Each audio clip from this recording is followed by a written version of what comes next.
We're here now in class. Given h of x is the derivative, we're taking this as the derivative, where f is a function defined for. Okay, this is just the given statement. It looks like we're having the same thing because it comes from there. It's the same question here. Explain why f has a local minimum. Okay. Remember, we're still having that one. I want to draw it here, your class. I don't know. Maybe you have your, this is 1.5. So this is minus 3. Doesn't matter. Guys, remember, let me go back and say, that h of x is now the derivative graph. It's what they're trying to tell us. It's the derivative graph. Okay, still under the same domain. Yes. Okay, but the fact is this h now, we're going to treat it as the derivative. Now, if it's the derivative, guys, when we use the derivative graph to find the local or minimum, the derivative graph is clear. If you know this, in class, I'm going to do this. Here, the graph, if the derivative is positive, the graph will go up. And then if the derivative is negative is going down. Where derivative is equal to 0, it means it's the turning point.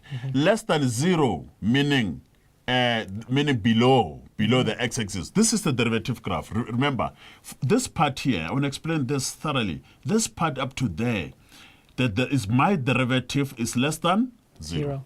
Because it's below the x. And then this part from here all the way to infinity, this is on the positive side. It's my derivative graph. My derivative graph is greater than 0. It means you have here, you have 3 over 2 there, which is 1.5 here.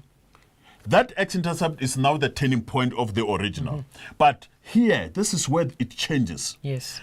It means before this, your graph, remember, if it's less than 0, if the derivative is less than 0, your graph is going down. It means before this is going down, before this value. Yes. Now that after this value, your graph is positive, the derivative here, the derivative here is greater than 0. So after this value, if the derivative is greater than 0, look over here.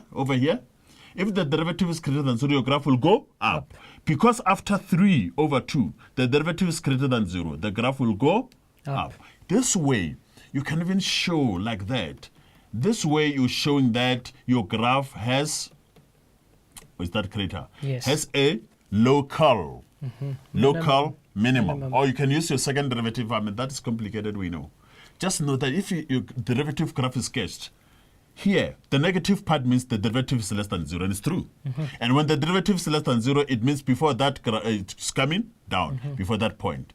Then after that, the derivative is greater than 0 because it's on the positive side. Yes. So it will go up. In that way, it's showing that it's a local minimum.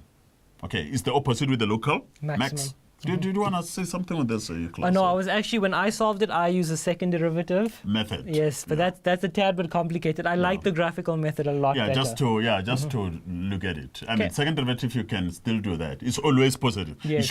We're using the concavity there. Yes. If the second derivative is positive, it means it's concave up. Okay. If the second derivative is less than it's concave down.